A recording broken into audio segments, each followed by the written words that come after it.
तो दोस्तों आज हम शुरुआत कर रहे हैं पेपर जो 18 तारीख को हुआ था CGL मेंस का। सुबह की शिफ्ट में 9 से लेके 12 बजे तक मेंस का पेपर है। इसके सारे क्वेश्चंस का मैं आपको सॉल्यूशन बताता हूं जो आपको एग्ज़ाम में अटेम्प्ट करना चाहिए था। आवाम क्लासेस कोटा की तरफ से मैं फनीश शर्मा आप सभी के साथ में। जैसे कि दोस्तों पहला क्वेश्चन था कि मूलानुपाती सूत्र का उपयोग करके निम्न डेटा का बहुलक का हमें परिकलन करना है। इसके लिए थोड़ा सा out of the contest question था। हमको इसमें ये ध्यान रखना था दोस्तों कि जो फॉर्मूला होता है बहुलक का वो हमें देखना है कि बहुलक बराबर होगा माध्य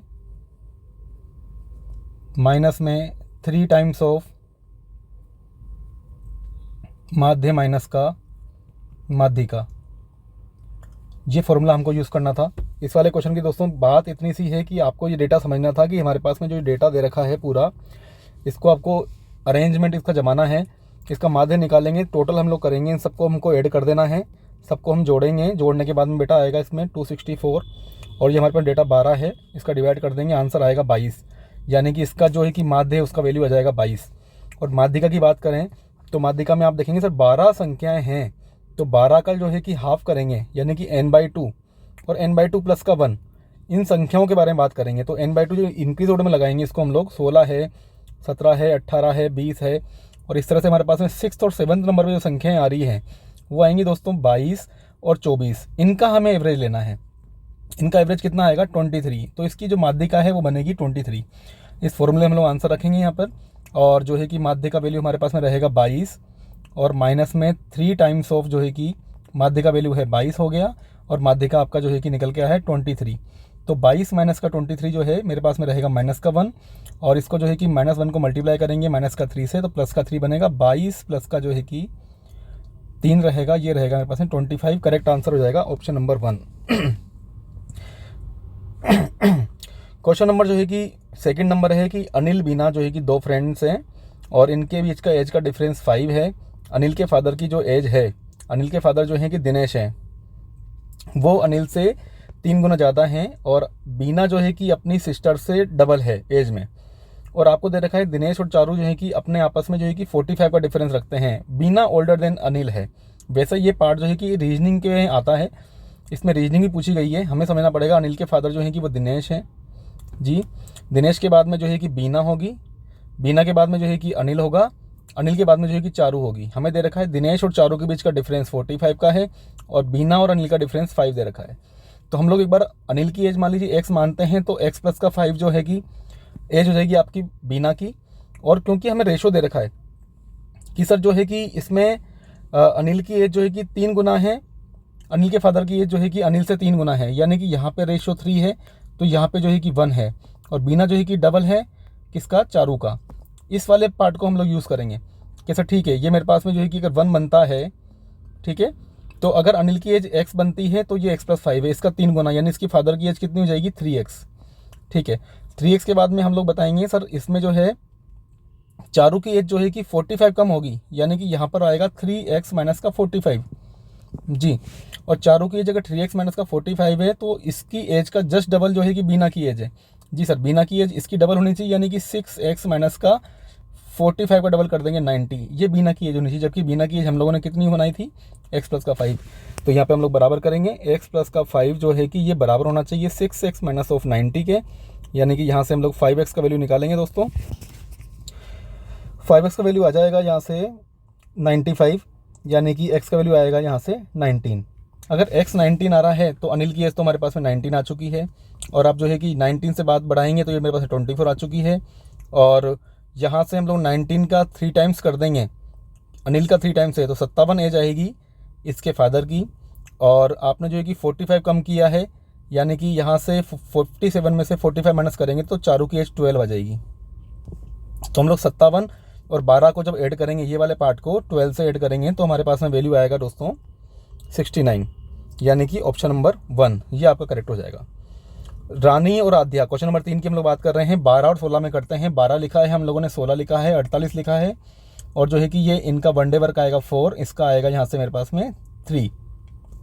चलिए वनडे वक्त आ चुका है, ये बारी बारी काम करते हैं। पहले रानी आती है तो 4 आएगा, 3 आएगा, 4 आएगा, 3 आएगा एंड सो ऑन। यानी 2 दिन में कितना काम हो रहा है, 7। हमने कहा सर जी आपको जो है कि 48 काम करवाना है, हमने इसको 6 से मल्टीप्लाई किया। आपके पास में ये बात क्लियर हो जाएगी सर जी 12 जो है कि दिनों में काम आपका कंप्लीट हो रहा है 42। इसके बाद में जिसको आना है रानी को, रानी आती है 4 पेड़ लगाएगी, 4 मान लीजिए वर्क कर देती है तो 46 आपका काम हो चुका होगा। 46 काम होगा 13 दिनों में। अब आपके पास में काम 2 बाकी है और आना है किसको, आपके आध्या को। आध्या की स्पीड है 3 की, 3 की स्पीड है तो हम लोग बोलेंगे सर जो टाइम लगेगा 13 और जो है कि 2/3। आंसर हो जाएगा इसका सी। चलिए क्वेश्चन नंबर 4 की हम लोग बात करते हैं। 10x + y और 10x - y का मल्टीप्लिकेशन 1 है। ऐसा पॉसिबल कब होगा कि 10x - y को यहाँ पे ले जाइए। हम लोग ये भी बोल सकते हैं कि 10x + का y जो है ये बराबर है कोट x - का y। अच्छा, ये 10 और कोट तब बराबर होते हैं जब इनके एंगल्स का सम जो है कि 90 डिग्री होता है। जी सर, तो हम लोग बोल सकते हैं जी यहाँ पे जो है कि 2x का वैल्यू कितना आ जाएगा जी 90, x का वैल्यू कितना आएगा 45। अगर x मेरे पास में 45 आ रहा है तो 10 45 का वैल्यू हम लोग को निकालना है। ये वैल्यू पूछा गया है जो कि आएगा कितना 1। Option number 1 is correct.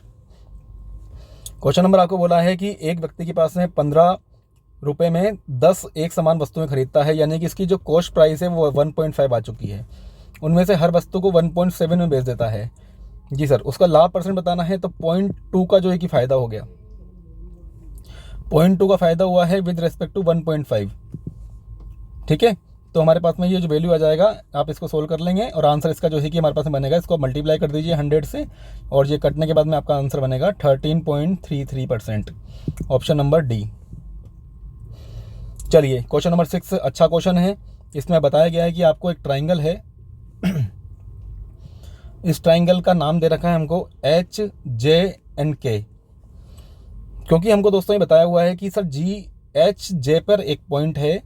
मान लीजिए ये पॉइंट यहाँ पर G है और जो है कि HG का वैल्यू हमको बराबर दे रखा है GK के, यानी कि ये वाला पार्ट जो है कि बराबर है GK के और ये JK की भी बराबर है। ये तीनों वैल्यूज़ बराबर हैं। तो हमें इस क्वेश्चन में हम ये कर सकते हैं सर जी ये वाला एंगल मान लीजिए मैं मानता हूँ कि थीटा है, ठीक है, तो दोनों साइड्स बराबर हैं तो ये एंगल को भी थीटा होना पड़ेगा। ये एंगल बनेगा किसी भी ट्राइंगल में 180 डिग्री -2 थीटा। जी सर, सही बात है, क्योंकि आपने एक बात और बोल रखी है इस इक्वेशन में कि HJ बराबर HK है, यानी कि ये पूरी साइड जो है कि बराबर है HK के, यानी कि ये एंगल थीटा है तो ये पूरा एंगल भी थीटा होगा। जी सर, लेकिन हम लोग वैल्यूज़ को आगे निकालते हैं। आगे के लिए हम लोग समझते हैं सर जी, मान लीजिए मेरे पास में ये एंगल अगर थीटा था तो यहाँ पास वाला एंगल कितना आएगा 180 डिग्री - थीटा।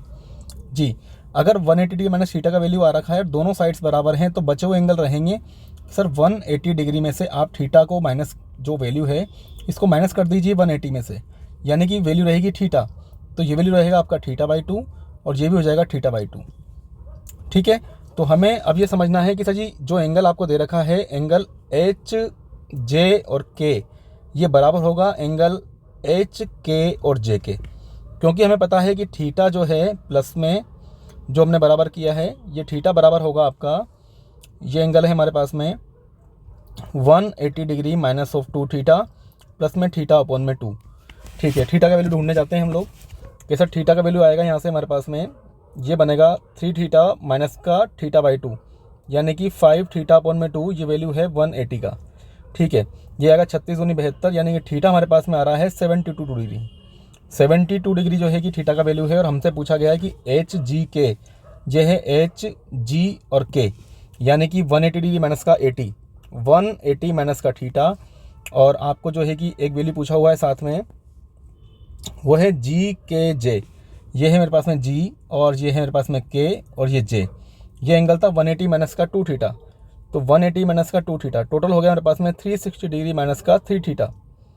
चलिए ये बताइए थीटा कितना 72 था, 72 को हम 3 से मल्टीप्लाई करेंगे 216 आएगा, आंसर आएगा 144। हमसे 144 नहीं पूछा है, वो पूछ रहे हैं 2/3 कितना होगा। 144 का 2/3 निकालेंगे दोस्तों, वो आपका आंसर आ जाएगा 96। ऑप्शन नंबर सी इसका करेक्ट हो जाएगा।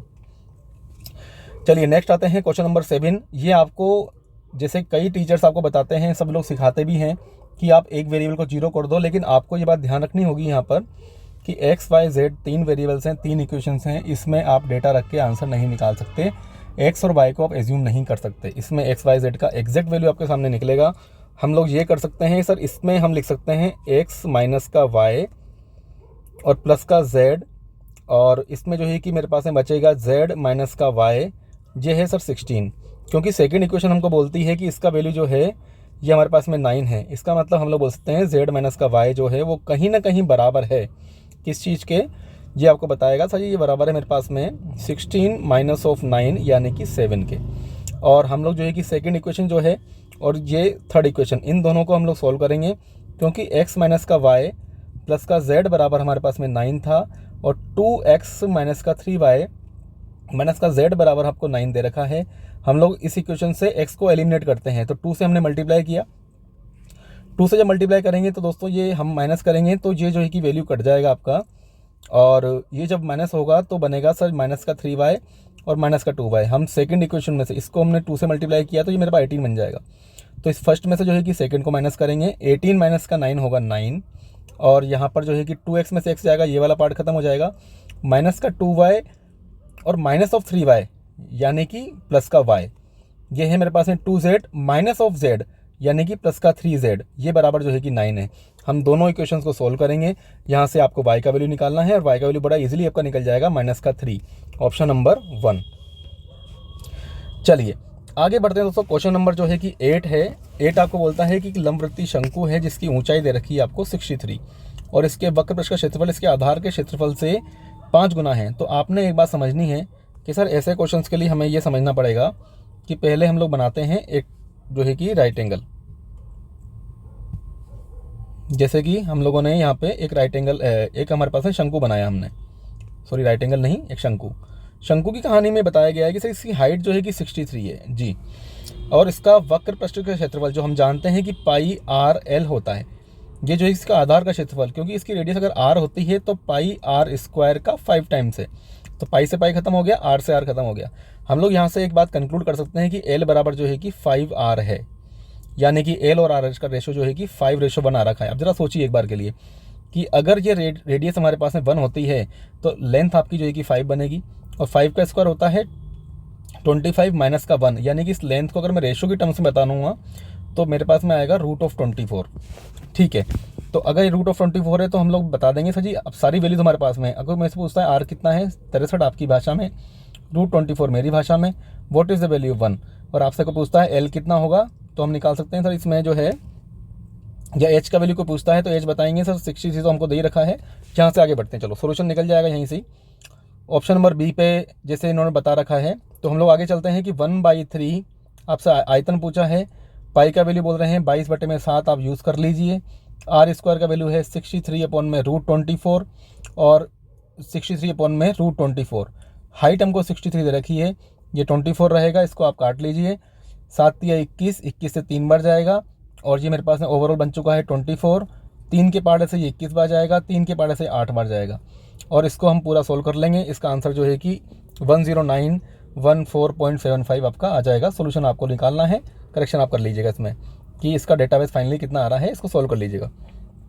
अगला आता है क्वेश्चन नंबर 9 में दोस्तों पीछे 9 हमको दे रखा है, आपको इसका क्यूब रूट निकालना है। ये क्यूब रूट होता है 19 का, और 1296 है, ये 36 का स्क्वायर होता है, यानी कि 6 का पावर 4 है, इंटू में 3/57 कर दिया, इंटू में 42 कर दिया, ये वैल्यू हमको निकालना है। पूछा है 19 या 57, 3 से 3 खत्म, 6 से जो है कि 7 बार जाएगा, आंसर आ जाएगा इसका 7। क्वेश्चन नंबर 10, बाकी क्वेश्चन थोड़े इजी थे। एक धनराशि को 3 दोस्तों में बांटना है, PQR 5, 3 और 4 में आपको बांटना है। ये मान लीजिए P है, ये Q है और ये R है। P को जो है कि R से 1500 ज़्यादा मिलते हैं, 1500 आपकी भाषा में ज़्यादा मिलते हैं, हमारी भाषा में 1 मिलता है। बताइए Q का हिस्सा कितना होगा, Q का हिस्सा 3 रहेगा, आपका आंसर आ जाएगा यहाँ से 4500।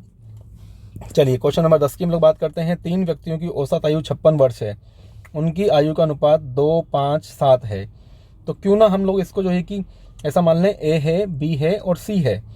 आपने बोला था जी इसमें सबसे छोटे वाले की एज आपको बतानी है। 56 × 3 जो है ये टोटल एज रहेगा आपकी भाषा में, हमारी भाषा में रहेगा 7, 5, 12 और 2, 14, और मल्टीप्लाई में हम कर देंगे सर सबसे छोटे वाले की निकालनी एज, तो 2 से मल्टीप्लाई कर देंगे, जाएगा 7 बार, 7 से जाएगा 8 बार, 8 या 24, आंसर आपका डी कंप्लीट इसमें हो जाएगा। क्वेश्चन नंबर 12 एलिगेशन का क्वेश्चन है। इसमें बड़ा सिंपल तरीके से आपको 4/5 लिखना होगा, 4/9 लिखना होगा। दूसरा जो है कि 2/3 लिख दीजिए। मिल्क का जो अनुपात है हम बताएंगे मिल्क की जो पावर है, जो कॉन्सेंट्रेशन है, वो पूरे मिश्रण में कितना होगा, 2/3 होगा। और कंप्लीट जो है कि हम चाहते हैं कि 8/15 बन जाए। हम जब डिफरेंस इसका बनाएंगे तो 15 दूनी 30 और 8 तिया 24, 8/13 सॉरी, ये आएगा मेरे पास में 8/13 है। इनको अब रेशियो में माइनस करेंगे, एलिगेशन का यही फंडा होता है। 13 दूनी 26, 8 तिया 24, 2/13 इंटू में 3, और रेशियो बनेगा यहाँ पे 13 चौक 52 और 8 नाम 72, यानी कि 20 बटे में जो है कि 9 इंटू में 13, ये आपका रेशियो रहने वाला है। 13 से 13 आपका ख़त्म हो चुका है, 3 से जो है कि 3 बार ख़त्म हो चुका है आपका, जो है ये मेरे पास में 10 बार चला जाएगा। रेशियो बनेगा दोस्तों 3:10, डेट्स ऑल। फटाफट से इसका आंसर निकाल देंगे। क्वेश्चन नंबर 12 आपका ख़त्म हो चुका है। 75 का 60%, तो इसका मतलब ये है 60 का 75%। सब लोग जानते हैं 45 होता है, चाहे तो हम लोग सीधे कर सकते हैं सर जी 45। और आपको पता है 25 का 1/5 यानी कि 5, इससे कितना ज़्यादा है, 40 ज़्यादा है। बड़ा इजी क्वेश्चन था। क्वेश्चन नंबर 13 का आंसर रहेगा सी, यानी कि 40। एक्स आपको दे रखा है 8 प्लस का √5, वाई आपको दे रखा है 8 माइनस का √5। हमसे पूछा जा रहा है कि x² प्लस का y² कितना होगा। सभी लोग हम लोग जानते हैं कि 2 टाइम्स ऑफ a² प्लस का b², यानी कि 8 का स्क्वायर प्लस में √5 का होल स्क्वायर, यानी कि रहेगा 64 प्लस का 5 रहेगा, इसका 2 टाइम्स रहेगा, यानी कि आपका आंसर आ जाएगा दोस्तों 138। ये आपका एलजेब्रा का बड़ा इजी क्वेश्चन था। क्वेश्चन नंबर 15 जो है कि ज्योमेट्री से आया हुआ है। दो समरूप त्रिभुजों के क्षेत्रफल का अनुपात दे रखा है आपको 121:25, तो इनका जो साइड्स का रेशो आता है वो इनके स्क्वायर रूट में आता है 11:15। इसका आंसर हो जाएगा option number D. Question number 16 जो है कि अच्छा क्वेश्चन है, अगर आप इसको तरीके से करना चाहें तो फटाफट से आंसर निकाल सकते हैं। हम लिख रहे हैं सेक थीटा प्लस का टेन थीटा अपॉन में जो है कि सेक थीटा प्लस का टेन थीटा माइनस का टेन थीटा, जो है ये वैल्यू हम इसको उल्टा कर देते हैं 9। योगांतर अनुपात नियम लगाएंगे तो आप बोलेंगे सर जी एस अपॉन में टी का वैल्यू जो है वो आना चाहिए 9 प्लस का 1 बटे में 9 माइनस का 1, यानी कि 10 बटे में 8, यानी कि 5 बटे में 4। और ये सेक थीटा का वैल्यू होता है 1 अपॉन में कॉस, और साइन टेन का वैल्यू होता है साइन अपॉन में कॉस। ये खत्म हो जाएगा, यानी कि 1 अपॉन में साइन का वैल्यू आ रहा है 5/4। हम लोग एक ट्राइंगल के पास में जाएंगे और ट्राइंगल में हम लोग जो है कि आप वैल्यू देखिए, ये मेरे पास में 5 बनेगा, ये एंगल मान लीजिए थीटा है, और आपने कहा ये मेरे पास में 4 बनेगा, बिकॉज कॉस सेक थीटा का वैल्यू कितना आ रहा है 5/4, तो 5 4 ट्रिपलेट्स बनेगा 3 बन जाएगा। इजी क्वेश्चन था। साइन थीटा का वैल्यू हम लोग रख देंगे। साइन थीटा कितना है 4 अपॉन में 5, जैसे इसने पूछा हुआ है। 4 अपॉन में 5 माइनस ऑफ टेन थीटा है 16 अपॉन में 9, और अपॉन में जो है कि 4 अपॉन में 5 रहेगा प्लस का 16 अपॉन में 9 रहेगा। इनको सोल्व कर लेंगे और हमारा जो है कि आंसर आपका आ जाएगा 11 अपॉन में 29। चलिए आगे बात करते हैं दोस्तों। एक खिलौना है वो शंकुआकार है। ये क्वेश्चन 10th क्लास की एनसीईआरटी में से उठाया गया है, और इस तरह के क्वेश्चंस कई बार पूछे जाते हैं कि अर्धगोला है, आपको इसका डायग्राम बनाना आना चाहिए, वो बहुत ज़्यादा इंपॉर्टेंट है। ऐसे आपका एक कौन है जिसके नीचे आपका एक जो है कि अर्धगोला बना हुआ है, वो माउंटेड है। अच्छा, इसमें बोला है कि इसके जो रेडियस है वो 36 है। ठीक है सर, आपको इसकी हाइट दे रखी 105। अगर ये 105 हाइट है तो आपको इसका वैल्यू निकालना है कि इसकी जो स्लाइंट हाइट है वो कितनी होनी चाहिए। तो हम लोग सोचेंगे सर 6 की टेबल से या 3 की टेबल से देखते हैं। तो एक ट्राइंगल हमारे पास में बन रहा है जो कि 12 है, और मेरे पास में जो है कि 35 है, और ये जो वैल्यू है मेरे पास में वो बनेगी लगभग 37। लेकिन क्योंकि हम लोग 3 से मल्टीप्लाई किए थे, इसका मतलब 37 का 3 टाइम्स बनेगा 111। अब दोस्तों आपको आंसर निकालना है कि सर जो वैल्यू है सरफेस एरिया की वो πRL होती है, और प्लस में जो है कि आपने कहा इसका अर्धगोला जो है इसका हमें अगर संपूर्ण पृष्ठीय क्षेत्रफल निकालना है, बाहर वाला वक्र पृष्ठीय क्षेत्रफल निकालना है, तो वो होता है 2πr²।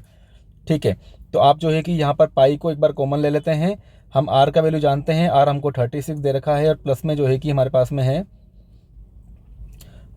36 हमारे पास में आर है, और एल का वैल्यू है दोस्तों यहाँ से 111, और प्लस में जो है कि हमारे पास में रहेगा पाई कॉमन लेने के बाद में 2 टाइम्स ऑफ r²।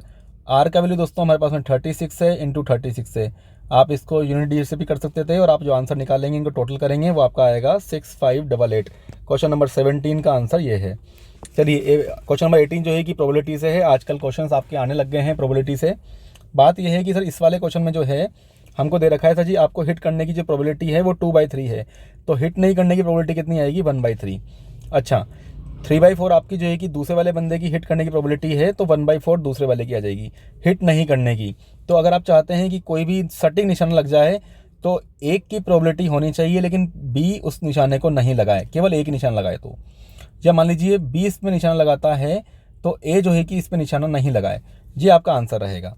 यानी कि हमारे पास में दोस्तों यहाँ से रहेगा 2/3 मल्टीप्लाई में 1/4 प्लस में जो है कि दोस्तों रहेगा यहाँ से 3/4 मल्टीप्लाई में 1/3। ठीक है, ये बनेगा 3/8, 3 ये यहाँ से कट जाएगा 2 टाइम्स, ये बनेगा 1/6 और प्लस में जो है कि 1/4। एलसीएम लेंगे इसका हम लोग 12 लेंगे, ये रहेगा 2 और प्लस का जो है कि 3, आंसर आ जाएगा आपका 5/12। ये इसका आंसर रहेगा, बी ऑप्शन इसका करेक्ट है। चलिए क्वेश्चन नंबर 19 की बात करते हैं। ट्रिग्नोमेट्री से क्वेश्चन आया है, बड़ा इजी क्वेश्चन है। 10a का वैल्यू √3 है। इसका बहुत सिंपल मतलब ये है कि ये आप जो a है इसको √3 बताना चाह रहे हैं, ये 1 है। इसका मतलब कि हमारे पास में जो एंगल है ये इसको a मानते हैं, ये b है, तो ये एंगल हमारे पास में c है। c के बारे में और a के बारे में कमेंट करेंगे तो a + c का जो सम है वो 90 डिग्री आने वाला है। सभी लोग हम जानते हैं इस बात को। और ये फॉर्मूला है sin a cos c plus में cos a sin c। ये फॉर्मूला है दोस्तों sin a + c का। a + c का वैल्यू दोस्तों हम लोग समझ सकते हैं कितना है 90, यानी कि sin 90 का वैल्यू कितना होने वाला है 1 जी। यानी कि हम लोग ऑप्शन नंबर ए से ही आगे बढ़ सकते हैं। पहला ही ऑप्शन देख लेंगे और दूसरा ऑप्शन भी आप ट्राई करना चाहें तो कोस में निकालेंगे, तब आपका आंसर जो है कि 0 आ जाएगा। लेकिन क्योंकि एक ऑप्शन आपको 1 मिल रहा था और बाकी में ऑप्शन 1 नहीं है, तो हम लोग ऑप्शन नंबर ए को करेक्ट कर लेंगे। ये हमारे पास में सर्च एंड इंडिसेस से क्वेश्चन आया हुआ है, क्वेश्चन नंबर 20। इसमें आप देखिए a की पावर 7 है, a की पावर 9 है, a की पावर -2 बनेगा ऊपर जा करके। ये किस वाले ऑप्शन में है? ऑप्शन नंबर बी ही करेक्ट है, आगे हमें चेक ही नहीं करना।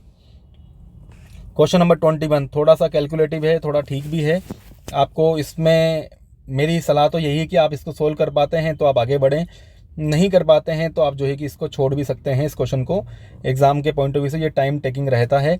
कॉन्सेप्ट दोस्तों इसका ये है कि 6% का मतलब होता है 100 रुपये की चीज़ को 106 में बेचना। इसका मतलब कि 50 की चीज़ को जो है कि 53 में बेचना। चलिए 50 की चीज़ फिर जिससे 53 की हो गई। आपको बोला 2018 में जो है कि ये हो गई है 50,000 और इसके बाद में फिर से दोबारा बढ़ी है, यहाँ से फिर बढ़ी है 50 से लेकर के 53 के रेशो में, फिर 50 से लेकर 53 के रेशो में। इसका मतलब ये है कि आपसे जो डिफरेंस पूछा गया है वो ये बताना चाह रहे हैं कि सर 50,000 रुपये जो हैं, ये 50,000 का जो वैल्यू है, इसमें अगर मैं बता देता हूँ कि ये फाइनली कितना बन जाएगा 53 का स्क्वायर अपॉन में 50 का स्क्वायर, ये कंप्लीट का स्क्वायर। ये वैल्यू रहेगी कब? 2020 में। और हम लोग जो है कि अगर 2016 की बात करते हैं तो ये 50,000 जो है ये वैल्यू रहेगा किसका? 53 का। तो यहाँ पर आएगा 50 बटे में 53 इस पूरे का होल स्क्वायर। आप इनका डिफरेंस निकाल दीजिए। इसको आप मान लीजिए ये मेरे पास में b है और ये मेरे पास में a है। b को a में से माइनस करेंगे, अप्रॉक्स वैल्यू आएगा। इन्होंने संभावित वैल्यू पूछी है, अगर ये संभावित नहीं पूछते तो शायद हम लोग यूनिट डिजिट से इसका आंसर निकाल सकते थे, लेकिन हम लोगों ने जो है कि संभावित वैल्यू इसको सोल्व करना है। थोड़ा सा टाइम टेकिंग है, थोड़ा नहीं शायद ये ज़्यादा टाइम टेकिंग है। ऑप्शन नंबर ए इसका करेक्ट हो जाएगा, आप लोग सोल्व कीजिएगा।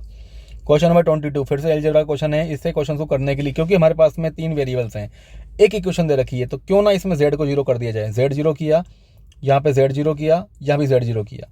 z को अगर हम लोग 0 लिख देते हैं तो इक्वेशन रह जाएगी 12 का स्क्वायर यानी कि 144 y स्क्वायर और प्लस में जो है कि 25 में y स्क्वायर, जिसको हम लोग जोड़ेंगे आएगा बेटा 169 y स्क्वायर। तो दोस्तों ये है कि 169 y स्क्वायर कहाँ पर मिल रहा है? ऑप्शन नंबर सी, ये हमारा करेक्ट हो जाएगा। तो क्वेश्चन नंबर 23 हमारे सामने है। 23 में आपको दे रखा है कि 2200 मीटर का एक ट्रैक है जिसमें 2 सरिता और कविता जो है कि अपनी 20 और 16 की स्पीड से चलते हैं कि ये कितने समय के बाद में पहली बार मिलेंगे। ऐसे क्वेश्चन करने के लिए इनका जो सापेक्ष चाल निकाला जाएगा, यानी कि इनका रिलेटिव स्पीड कितना आएगा। तो हम लोग क्योंकि दोनों अपोजिट डायरेक्शन में है तो 20 + 16 यानी कि 36 किलोमीटर पर आवर की स्पीड से चलेंगे। और 36 किलोमीटर पर आवर को हम लोग 5/18 से मल्टीप्लाई कर देते हैं तो बनेगा 10 मीटर पर सेकंड। भैया 10 मीटर पर सेकंड में आप कवर कर रहे हैं, ये स्पीड आप चला रखे हैं। आपको डिस्टेंस कवर करना है 2200 का, इसमें 10 का डिवाइड कर देंगे तो आप बोलेंगे सर 220 सेकंड के बाद में मिल जाएंगे। 220 सेकंड का मतलब हो जाता है आपका 180 का मतलब हो गया 3 मिनट और 40 सेकंड, यानी कि option number B is correct. Question number 24 की हम लोग बात करते हैं। 12 सेंटीमीटर व्यास दे रखा है, एक शंकु हमारे सामने है जिसका रेडियस आपको हो जाएगा 6 और आपको हाइट दे रखा है 5। तो इसका आयतन पूछा है दोस्तों 1/3 22/7 इंटू r स्क्वायर, यानी कि 6 इंटू में 5 हम लोग कर देंगे। और जो है कि इसको सोल्व करेंगे 7 से हम लोग काट देते हैं, 3 के पहाड़े से ही जाएगा 2 बार में, और आप इसको सोल्व करेंगे आगे तो इसका आपका आंसर बनेगा 188.57। सोल्व आप लोग कर लीजिएगा। क्वेश्चन नंबर 24, इसका तरीका मैंने आपको बता दिया है, सिंपल क्वेश्चन था, केवल फॉर्मूला बेस्ड था। क्वेश्चन नंबर 25 की हम लोग बात करते हैं। 25 में एक सर्कल दे रखा है, उसमें एक ट्राइंगल है। छोड़िए, पहले फोकस करो 21 पे, 20 पे, 29 पे, यानी कि राइट एंगल ट्राइंगल की प्रॉपर्टी फॉलो हो रही है। ये मेरे पास में 20 है, 21 है, 29 है, तो आपका हाइपोटेनस का हाफ जो होता है उस सर्कल की त्रिज्या होती है जिसका ये ट्राइंगल जिसके अंदर बनता है, यानी कि 29 में हम लोग जो है कि हाफ करेंगे, आंसर बनेगा 14.5। Option number A is correct. Question number 26 हमको बताता है दोस्तों 4 का क्यूब कितना 64। बड़ा सिंपल था, 0 का 0 हो जाएगा, 11 का क्यूब स्क्वायर बनेगा 121, माइनस का 8, प्लस में जो है कि 42। इसको सोल्व करेंगे हम लोग, जो है कि लास्ट डिजिट से भी हम लोग आंसर निकाल सकते हैं कि 9 रहेगा। इसको सोल्व कर लीजिए, आंसर आपका आएगा 219। क्वेश्चन नंबर 26 का आंसर।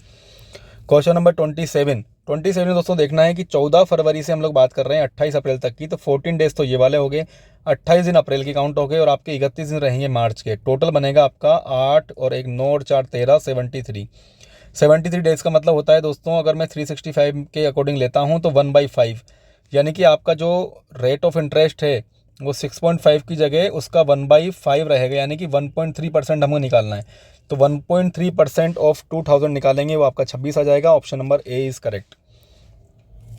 क्वेश्चन नंबर 28 के लिए दोस्तों आपको थोड़ा सीखना पड़ेगा। क्वेश्चन नंबर 28 है, 0 से लेकर के 5 तक का बैंड है, जिसमें वैल्यू आपको 3 दे रखी है। 5 से लेकर के जो है कि दोस्तों हमें दे रखा है 10 तक का, 10 से लेकर के 15, और 15 से लेकर के जो है कि 20, 20 से लेकर के 25, और 25 से लेकर के 30, और लास्ट है 30 से लेकर के 35 तक का। ये वैल्यू हमने दे रखा है 5 है, ये 4 है, ये मेरे पास में 2 है, ये 7 है, और ये 6 है, और ये मेरे पास में 5 है। इसकी हम कम्युलेटिव फ्रीक्वेंसी निकालते हैं, तो सर उस फ्रीक्वेंसी की वैल्यू निकालेंगे हम लोग। वो आएगा यहाँ पे 3 लिखा, 3 और 5 में 8 हो जाएगा, 8 4 12 हो जाएगा, 12 और 2 14 हो जाएगा, 14 से 21 हो जाएगा, 21 से 27 हो जाएगा, 27 और 5 जो है कि 32 हो जाएगा। ठीक है सर, हमने यहाँ से देखा सर ये 32 है, ये हमारे पास में इन पूरी फ्रीक्वेंसीज़ का योग आ रहा है, यानी कि 32 बटे में 2 करेंगे, यानी कि 16 हमारे पास में जो फोकस रहेगा 16 का, वो कहाँ से रहेगा कि सर इस वाले बैंड में काम करेगा, क्योंकि 14 के बाद में रहेगा। तो इसका आपको जो फॉर्मूला है दोस्तों माध्यिका का, वो हमें यूज़ करना था, L प्लस का आपका जो है कि n/2 माइनस ऑफ जो है कि CF, और अपॉन में जो है कि फ्रीक्वेंसी, और मल्टीप्लाई में इसका बैंड गैप, जो कि हमको दे रखा है 5, क्योंकि 20 25 15 20 सबका गैप ये है। L यानी लोअर बैंड जो है कि वो 20 हो गया, 20 प्लस का n/2, ये है 32 ऊपर में 2 यानी कि 16, और माइनस में CF के बारे में बात करें सर, CF जो रहेगा हमारे पास में इसके जस्ट पहले वाला वैल्यू, यानी कि 14, और इसमें जो है कि डिवाइड कर देंगे फ्रीक्वेंसी का, यानी कि 7 का, मल्टीप्लाई में 5 कर देंगे, और इसको सोल्व कर लेंगे, यही हमारा आंसर रहेगा। ऑप्शन नंबर ए इसका करेक्ट रहेगा, 21 पॉइंट में 43। क्वेश्चन नंबर 29 है कि सर आपको 91 सम संख्याओं को औसत निकालना है। आप जरा सोचो ना दोस्तों, 2 है, 4 है और 6 है, 2 4 और 6 का जो है कि हम लोग 3 संख्या है ना, 1 2 और 3 संख्याओं का औसत कितना आ रहा है 4। इसका ना जितनी संख्या होती है उससे एक ज़्यादा औसत होता है, अगर सम संख्याओं की बात कर रहे हैं तो 91 में हम जो है कि प्लस का 1 कर देंगे, आपका आंसर रहेगा 92। Option number D is correct. Question number 30 दोस्तों हमारे सामने है कि आपने गणतंत्र दिवस पे जो है कि खुदरा स्टोर पर आपने जो है कि स्कीम दी है, जिसमें आपको 26% की छूट का लाभ उठा सकते हैं। 100 रुपये की चीज़ आप लेते हैं तो 26 का फ़ायदा मिलेगा। आपने जो वस्तुएं खरीदी 2050 की खरीदी है आपकी भाषा में, सो मेरी भाषा में what is the value of 26, हम लोग आंसर निकाल देंगे, आंसर आएगा इसका 533। दोस्तों ये था हमारा सॉल्यूशन, जो मैंने कोशिश की है आपको बताने की कि एग्ज़ाम में आप अटेम्प्ट कैसे कर सकते थे, कम टाइम में कैसे कर सकते हैं। और इस तरह की भावना भी मेरी नहीं है आप लोगों के लिए कि आप हर क्वेश्चन को अटेम्प्ट करें, जहाँ पे लग रहा है सर जी इस पे हमें टाइम टेकिंग है, या हम लोग की कैलकुलेशन फास्ट करनी चाहिए थी, या हमें लग रहा है सर इसका कैलकुलेशन बहुत ज़्यादा लेंदी है, तो उन क्वेश्चंस को हम लोग एक बार के लिए छोड़ सकते हैं। ऐसा नहीं है कि 1 या 2 क्वेश्चन छोड़ने से दिक्कत हमें आने वाली है। 1-2 क्वेश्चन जो टफ होते हैं उनको छोड़ना भी बहुत इतना ज़रूरी है, ताकि हमारा टाइम बच सके, हम लोग रीजनिंग और बाकी सब्जेक्ट्स पे भी हम ध्यान दे सकें। और वो सब करने के बाद में अगर हमारे पास में टाइम बचता है तो उन लेंदी जो 1-2 क्वेश्चन हमने छोड़े हैं उन पे आपको फोकस करना चाहिए। ये मेरी आपको सलाह है, ये आपका सोल्यूशन था। मैं जल्दी ही लेके आ रहा हूँ आपके लिए पेपर नंबर जो नेक्स्ट हुआ है 19 और 20 को जो पेपर हुए हैं उनका भी सोल्यूशन। 20 तारीख को जो आपका एग्ज़ाम हुआ है उसका सोल्यूशन आपके सामने रहेगा, और आप इसको बताइएगा। कोई डाउट आपके रहते हैं तो आप कमेंट बॉक्स में मुझे बता सकते हैं। ये सोल्यूशन जो है अब आप इसको देख लीजिएगा और आप कमेंट करके बताइएगा कैसा आपको इसका सोल्यूशन लगा है। Thank you very much.